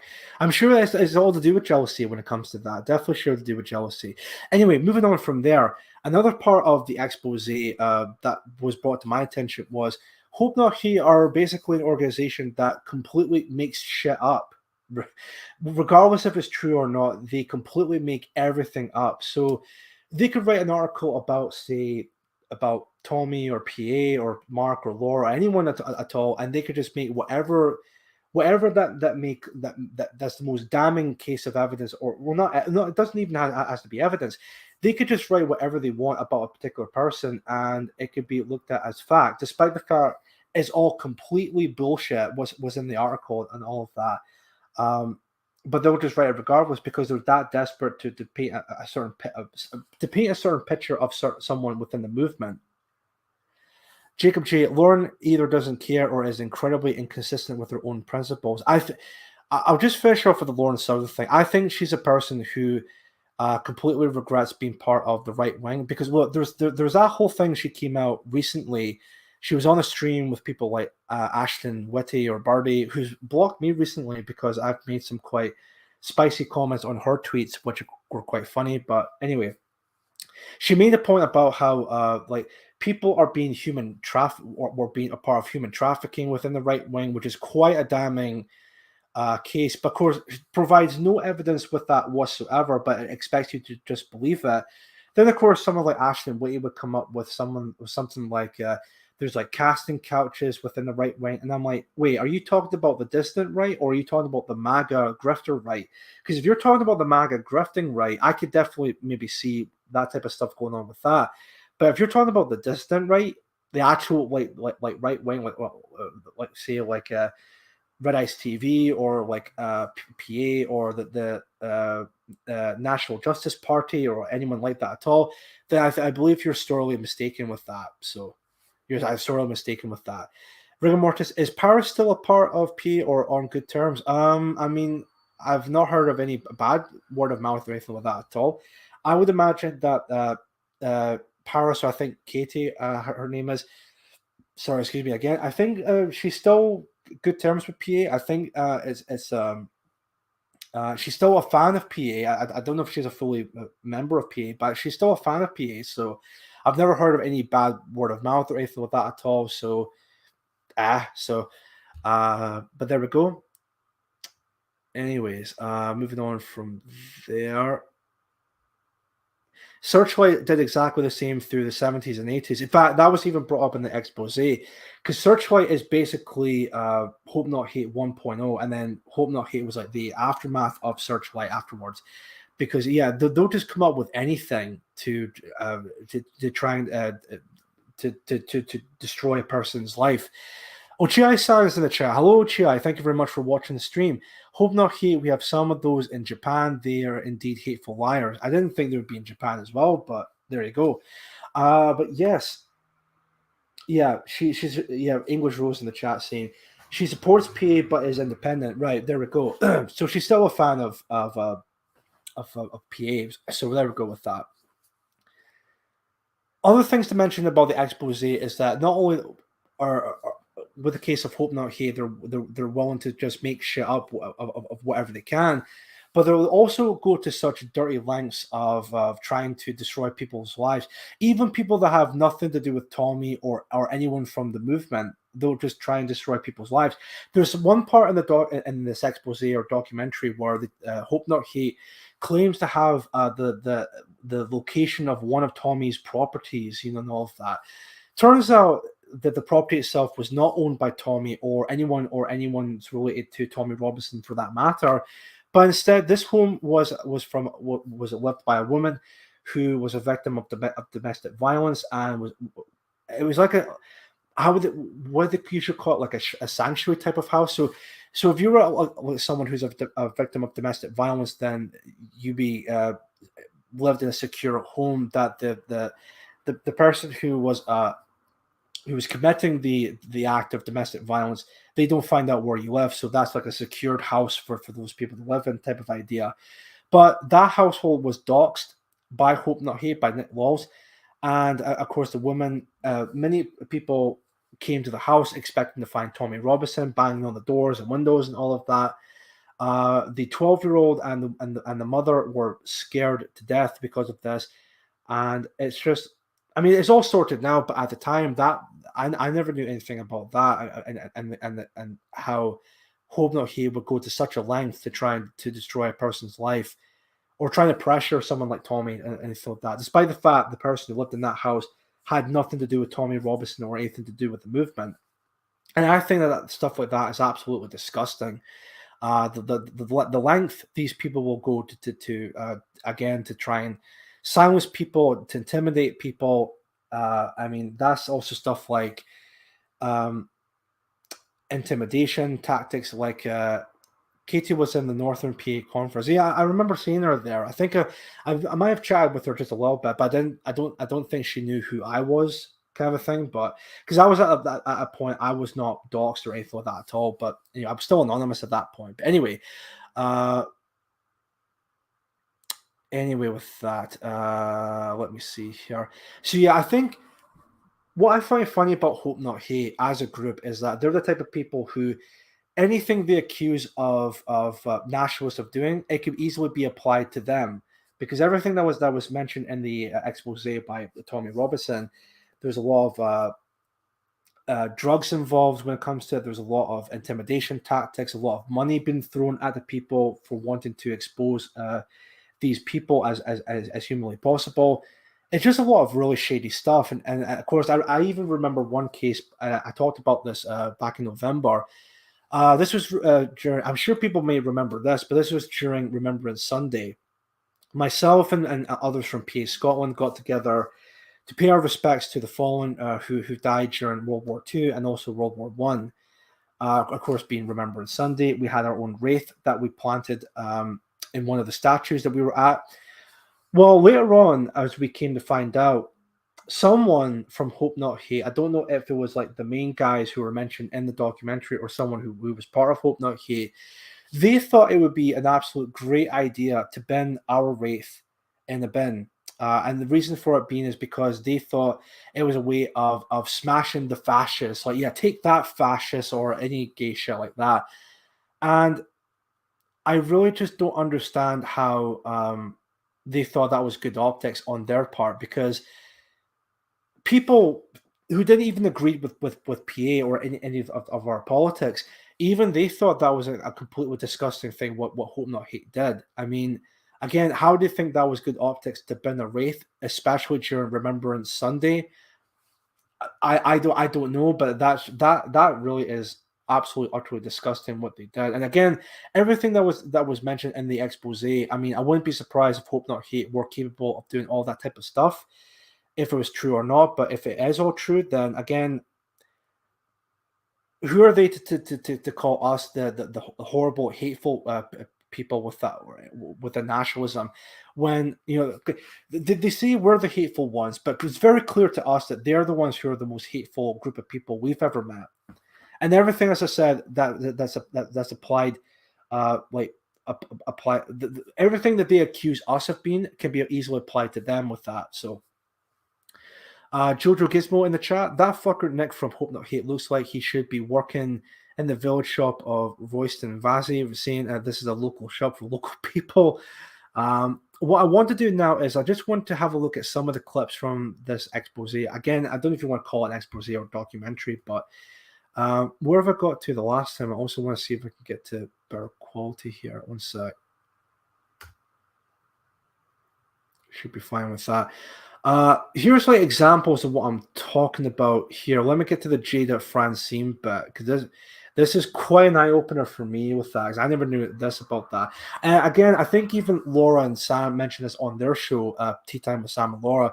It does paint a picture at the time when Jada was given all of that, you know, about PA. But then when this came out, it really speaks many volumes about Jada as a person in regard to that. So let me see here. Of a far-left George Soros-funded organisation, why were they present during the interview of a person which you were going into? We'll just play this off, and then we'll get to this next part here. If this is a panorama documentary, why were Hope Not Hate present? Also, something to mention real quick, how shady Hope Not Hate can be. So we've established that when it comes to these documentaries from Dispatches or a Panorama or anything like that at all, whether it be made about PA or about any nationalist group for that matter, we found out that Hope Not Hate do play a part in it. Now, in this part in time, they would try to act like as if, oh no, this is a completely independent, you know, sources. We would never contact Hope Not Hate or anything like that at all. Well, remember back with the recent documentary about Patriarchal Alternative, and of course the undercover journalist, the famous I'm an undercover journalist, I'm serious when he gets attacked by Antifa. Well, we've noticed in that documentary that people like Nick Lawls was in that documentary. A lot of government figures were in that. So again, this idea that, oh, we never talked to Hope Not Hate, this is completely independent sources, bullshit, complete bullshit. Anyway, let's move on from that. This is an establishment attack on me, and you're part of it. And you've been exposed to the world tonight. This is Jim Dawson. Many, including the media, say that he is the brains behind many organisations who are labelled as far right. He's a money raiser. he does the work in the background. I was invited to a meeting with Jim in 2015. Literally hours after the meeting ended, these headlines were pumped around the world. Literally within hours of that meeting, Jim Dawson, who openly admits this, had contacted Nick Lowles. He'd give them the story, and they were pumping this story around the world. So I've been very aware since 2015 that Jim Dawson, so-called patriot from Northern Ireland, is in bed with Hope Not Hate. Okay? So when I see Jada Franson, who was Paul Golding's partner in Britain First, both of them were put in prison for their activism. They went to a paedophile's house who is now convicted and got 20 years in jail. And they questioned him when they knocked on the door. They both got custodial sentences. Jada comes out of jail and literally straight away teams up with Jim Dawson. That was concern bells for me because I know Jim Dawson is in bed with Hope Not Hate. Literally within 2 months of her coming out of jail, I saw a panorama documentary in Northern Ireland with Jada Franson on it. Listen to what she says. We've spoken to a number of ex-members of Britain First. They also said there were times when they would go out and Paul would lock you in the house until they came back. Is that true? Yeah. This was my normality. This was my day-to-day existence, was just complete control, I guess, or being controlled, I guess. It was like I just accepted that was what he was going to do. That I couldn't, if they went out and he'd lock me in the house. Now you have to understand what was happening at this time in Northern Ireland. Britain First were making inroads. They were the only political organisation who were taking to the streets, getting people out on the streets and raising awareness of the Islamification and what the problems that come with Islam. They're the only party talking about it. And for that, they must be silenced. In step, Hope Not Hate. Now we know that in 1984, Searchlight, the organisation that then turned into Hope Not Hate, had to pay £1 million because of the stitch-up and hatchet job they were doing with Panorama against Conservative MPs. £1 million in 1984. We know, and I've proved to you, that just a couple of years ago, that Hope Not Hate were working with Panorama to stitch me up. So when I see a Panorama documentary with Jada Franson, whose right-hand man is in bed with Hope Not Hate, it rings alarm bells. I was also aware that Jada Franson was close associates with Johnny Mad Dog Adair. This is her in his house with her dog. They were close. This is who Johnny Mad Dog Adair is. Johnny Mad Dog Adair is living in exile in Scotland, looking to come out of retirement. You surrender! For 20 years, he directed more than 40 killings and hundreds of attempted murders as his notorious C Company terrorised the Catholics of Northern Ireland. Now, what has changed? Paul Golding and Jada Franson were inseparable. They were both leaders of Britain First. Everywhere he went, she went. She comes out of custody with 8 weeks. She's sitting on Panorama slamming Paul Golding. Now, straight away, my suspicions are, because I know they're always lurking in the background, especially with Panorama. And to see such a change overnight. Now, I know I linked with Johnny Mad Dog Adair. I managed to get his phone number. And I thought I'd put in a phone call and see what he knows. Let me just ring Johnny Adair. Right. Now listen to this bit. This is quite important when it comes to Jada Francine and what was done afterwards when it comes to the connections of Hope Not Hate. I think this is quite damning listening to this particular phone call. But anyway, I'll let you guys listen. And I want you to listen to this very, very carefully. Let me see if I can raise it up a little bit. Okay, here we go. He's going to think, what? I've heard he was... Hello? Hello, Johnny? It's Tommy Robinson. Oh, okay. How are you, Tommy?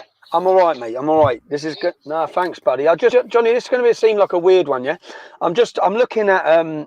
I'm just querying. I heard that you was talking to Jim Dawson, yeah? The timeline is Jada Franson.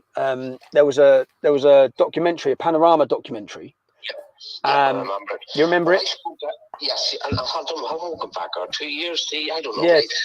But that was the last time I spoke to Jim Dowson.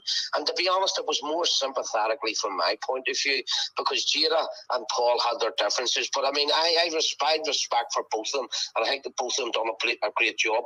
But their fallout was their fallout, and was none of my business. But I felt she's living back over in Northern Ireland, and I felt that the chips was down for her, and she hadn't 2D, and life was bad. And when I spoke to Dowson, I remember saying, look, I would want to give her a couple of pounds, like a donation. And he said, no, she's already said she got £20,000 there. I put in the bank and that was the time of the Panama. So you rang him. You rang up to offer some money, or to get offer. I'm not sure whether he rang me or I rang him. Okay. One of the two. But the conversation was, my intentions. It would have been me probably ringing him. My intentions was to give her a donation to try and help her, because I did feel sorry for her. Now, I hadn't seen or spoken to her in some time, but I was reading and hearing stories that she was in hard times.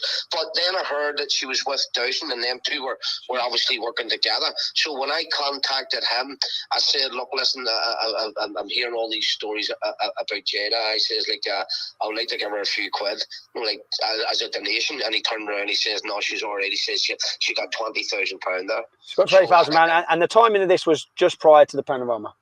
I was around about that time, yep. And I didn't question. I was happy once he said she's £20,000. I mean, well, that's in myself. I said, well, that's good. So I didn't need to pursue my conversation anymore. Giving her a donation. Okay. But that was my intentions, and that's what he told me. Okay, cool. No, because it's just I know Jim Dowson works with Hope Not Hate. I knew that 6-7 years ago. So we just work with anybody but him, wouldn't they? Anyone that give him money. Yeah, so I'm just doing an investigation, and everywhere I'm looking, Hope Not Hate are there, involved with Panorama, involved with politicians, and there's money. In fact, £20,000 that you say is the same figure that I've got covert recordings was offered to another gentleman to lie. That's what he told me. He told you. I'm no grapes to fucking Christ fucking by saying that. It was an innocent conversation I had referenced me wanting to give her a donation. Okay. And it was to get through him, because obviously I had no contact with her. I hadn't spoken to her since she had the fallout. I never had a fallout with her. I felt really sorry. Me out hard, me out loyal. No, so did I, buddy. So did I, because I thought Jade'd done some great until I knew she was with Dowson, and then I knew that's Hope Not Hate. I knew it. So there you have it. So that's that with Jada Francine. So a lot of really very questionable types of characters, you would say. I mean, yeah, you can see with Tommy is also a bit of a traitor himself, because he's very Israel first. But I mean, it's still pretty damning when it comes to people who are claiming to be nationalists, but then they end up speaking to people like Hope Not Hate, which I mean really does paint a picture with that. Now, there's something that I also talked about just there at the moment. I want to also see if I can bring this up again about the house that was claimed to be one of Tommy's properties, but again, it was not owned by Tommy. It was not actually. Let me also show this because I thought this was quite funny. Let me get a bit here. Let me have a look at this bit. It's about targeting anyone who goes against the status quo that the establishment or the state needs silencing. They wrongfully lied and said Sharon Claff was part. This is a grandmother. Yeah? Hold on, wait a minute. Am I actually a bit further ahead? Wait a minute. Because I think this part is a bit funny. Just for this. Well, not like funny, but I just think it's a bit. Again, really just paint a picture of it a bit, doesn't it? Because of his political opinion. Of course, because obviously, fear stop what he's doing. Actually, yeah. Who would go? Well, thank you. Thanks for your time. Not a problem. Thank you. The targeting of Ashley in her home is nothing new. This is a pattern of abuse. They target women, they target children. They intimidate them in the one place they should feel safe, at home. Whilst we're looking at this, I want to tell you the story of Sharon Claff. Sharon Claff was a Jewish activist. Right. Keep that in mind. Jewish activist, right? Just keep that in mind. She spoke out a couple of times about the building of a mega mosque, I believe, in London. And for that, she has to be silenced. The point I want to make to you is this isn't about just targeting Tommy Robinson or targeting Paul Golden. It's about targeting anyone who goes against the status quo that the establishment or the state needs silencing. They wrongfully lied and said Sharon Claff was part, this is a grandmother, a grandmother, an old age lady. They wrongfully lied and said that she was part of a far-right. Right. Hope that he apologizes for wrongly accusing pro-Israel activists over bookshop attack, which, I mean, again, there seems to be like a running pattern here with that, but maybe that's just me looking way too deep into it. But anyway.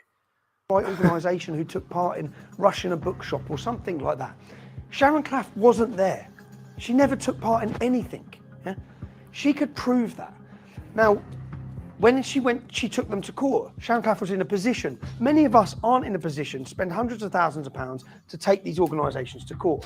Sharon Claff was. She used William Bennett QC, one of the best QCs in the country.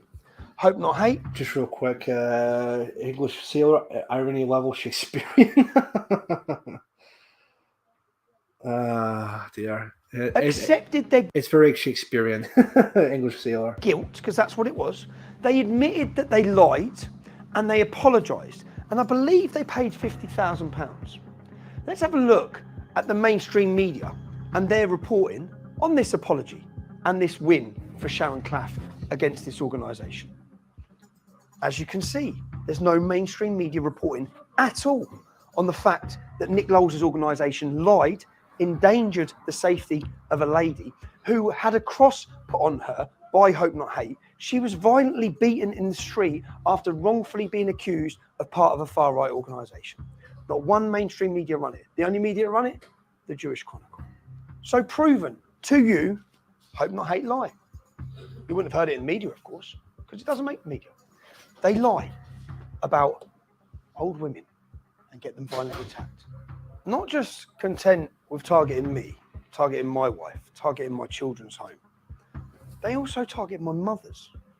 My mother's been severely ill and my father is 74 years old. Yet they doxed their address, which resulted in their house being violently attacked and bricks thrown through the window in the middle of the night. I can pause that, Matt. I just want to come back onto here real quick. 1 second. Is it still coming through? Right. I don't know why it's not playing on my phone for some reason. It's a bit weird. I just want to check and see if it's still running. All right. Yeah, that's fine. Sorry, I don't know what happened there, but yeah, let me just quickly get to the last part here and then we'll move on to final thoughts, kind of an idea. Let's see if I can find this real quick. Let me see here. They did. Men turned up looking for me at this property, screaming and shouting multiple times. I'd heard men had been there. I went and approached the lady.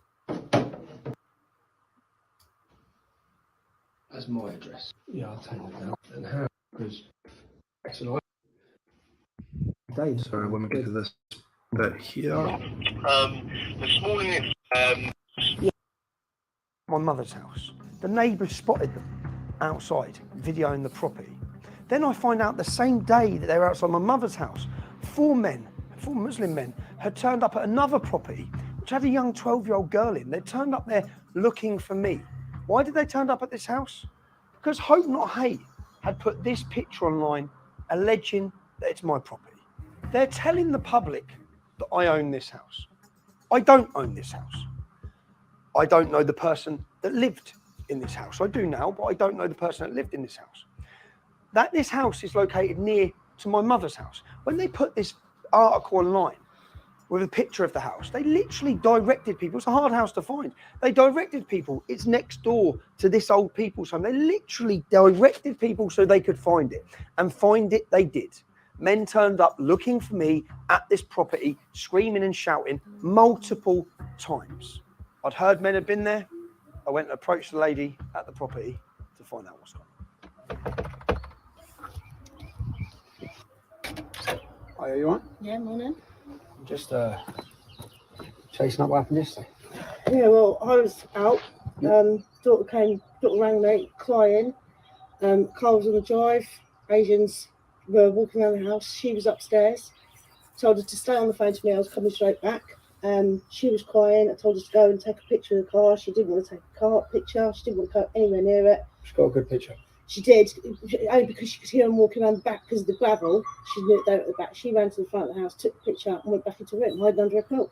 How old's your daughter? 12. And you've rang the police just because they went to my mum's house yesterday as well. Yeah? It was at my mum's house. It's a joke. I've got video of them, so I'm going to find out who they are today. All right. I'll know who they are today. But you had an incident last week as well. Yeah, 2 weeks ago it was a Saturday night. The car pulled up. Thought it was my boy coming to see me. Got the door and 4 Asians in the car. Asked me, "Where's Tommy?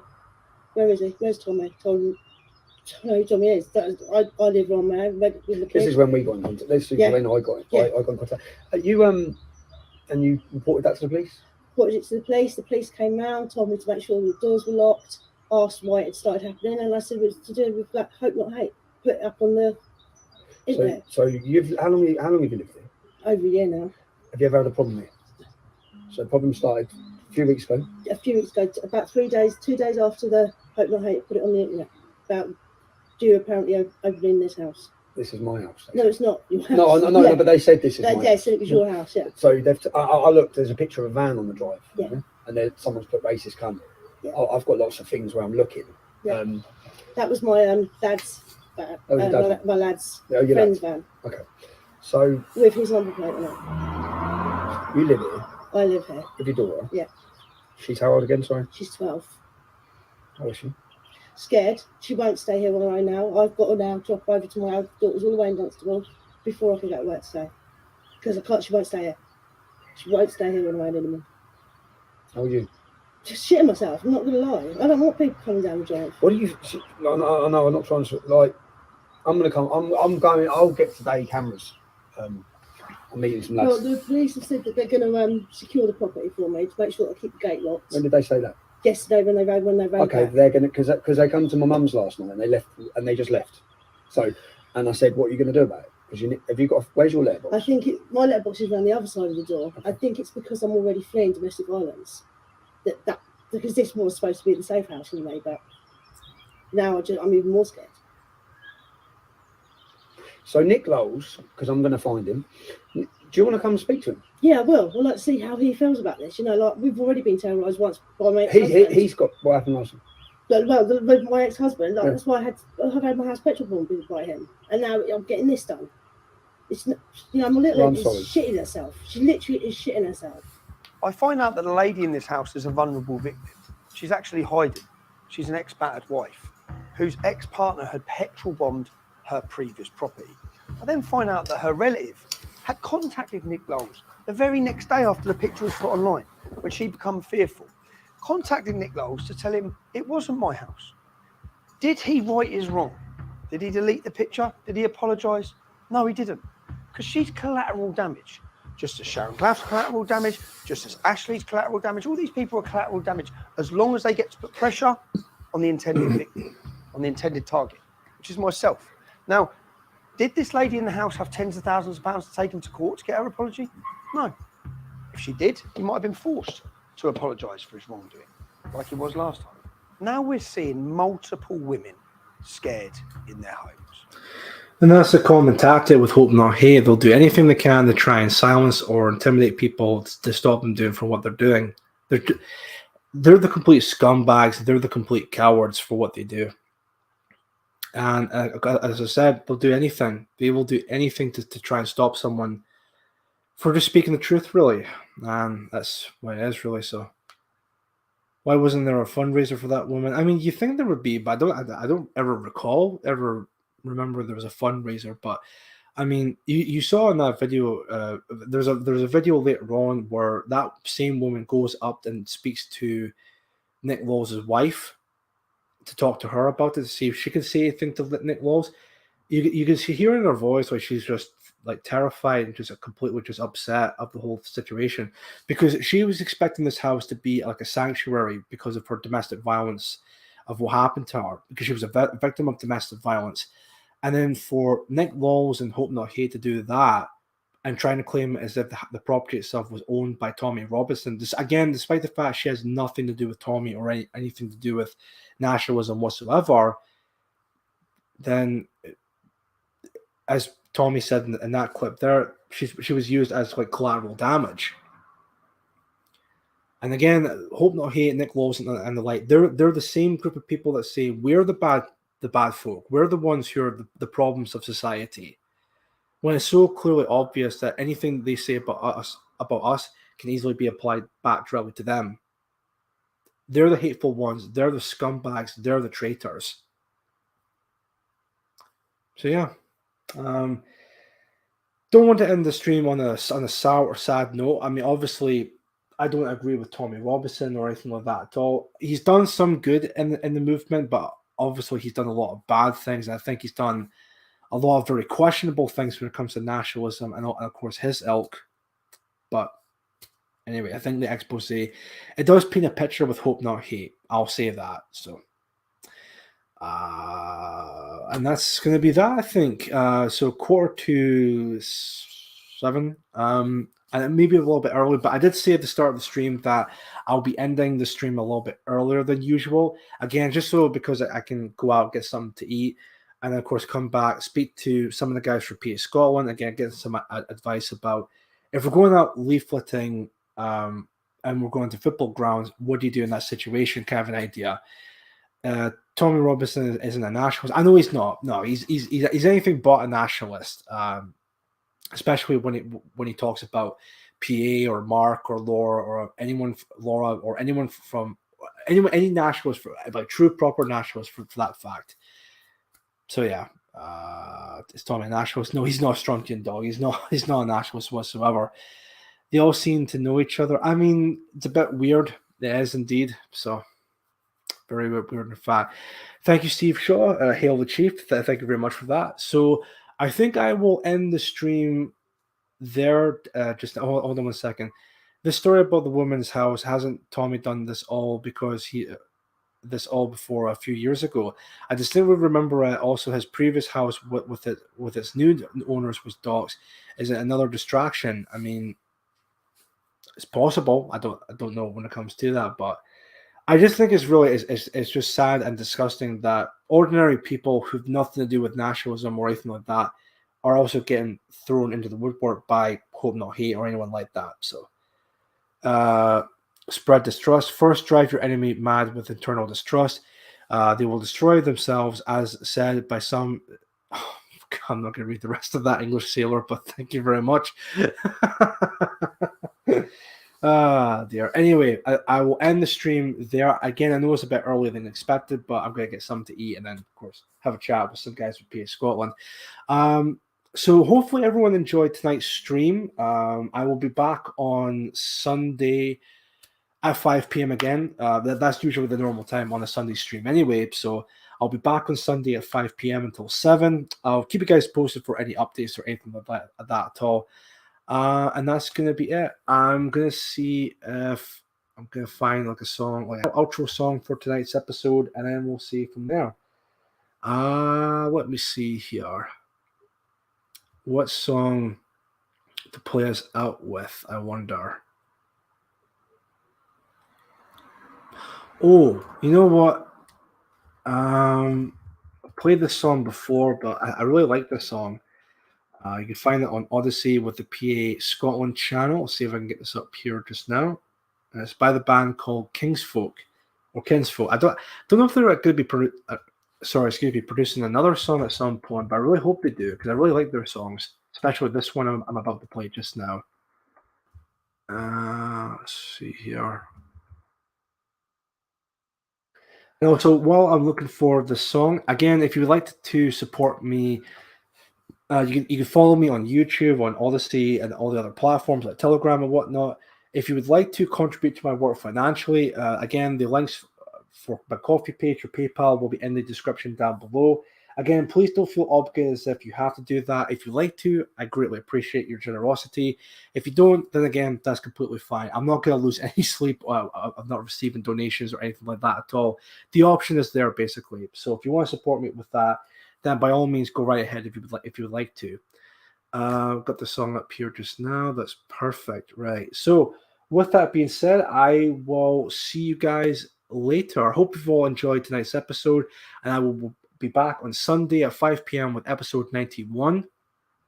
and then we shall see. But there with that, play See Me, Feel Me, Hear Me from Tom. Anyway, so I'll play maybe the next episode,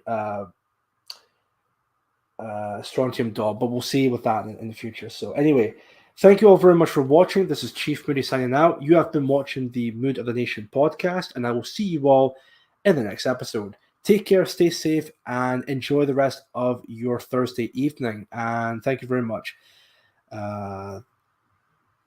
Thank you, Aunt Sally. I really appreciate the comment. Thank you very much.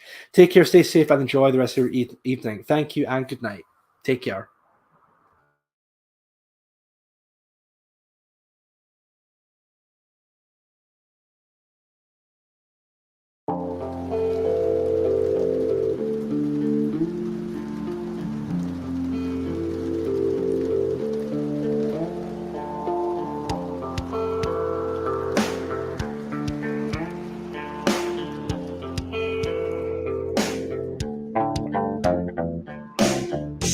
Dark times on Kenmore Street, driven to the edge, tortured to defeat. A young man cut down in his prime, a young man gone before his time.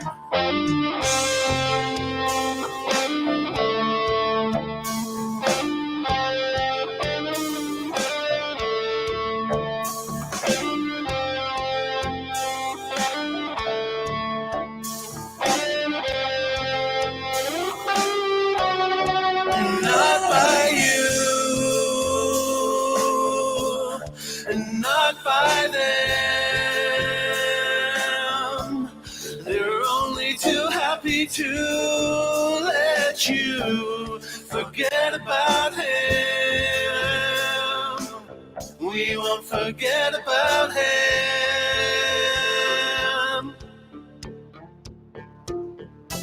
Dark times become dark days, and the blame for hate only goes one way.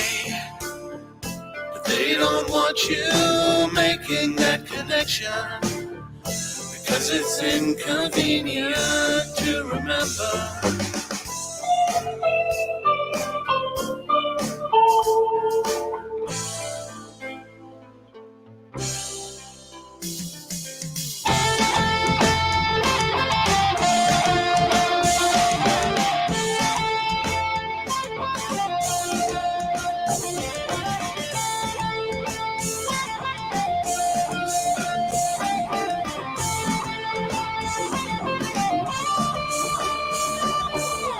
Ask yourself why you haven't heard his name, when you know the names of others who have suffered the same fate. And why is there a difference when you watch the news? Why is there selective outrage? Do you get to pick and choose? And it isn't in the distance, it's not a million miles away. Well, I look into his photograph, and I swear never again. And it isn't in the distance, it's not a million miles away. But I look into his photograph, and I swear never again.